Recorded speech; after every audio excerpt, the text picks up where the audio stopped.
په افغانستان کې د تیرو څو ورځو له موسمي بارانونو وروسته په راغلو سیلابونو کې تر 13 ډیر کسان مړه شوي دي.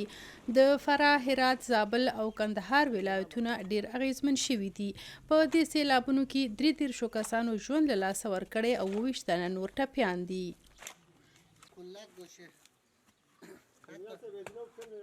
زیاتره کسان د کورونو نړېدو له کبله مړه شوي دي.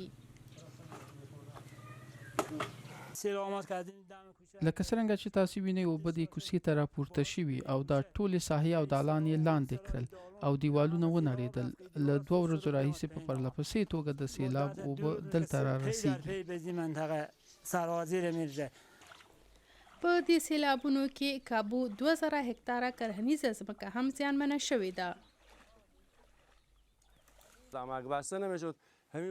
که چیرې کانال نه وای تړل شوی نو زما باغ به هم هوار شوی وای.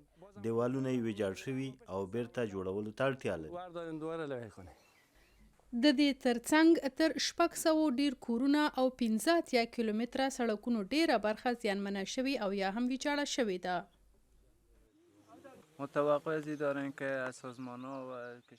موږ له سازمانونو او بهرنیو هیوادونو څخه دا تمه لرو چې د سیلاب ځپلو اړمنو سره مرسته وکړي. دوی د دې ویجاړیو د ودانولو توان نه لري.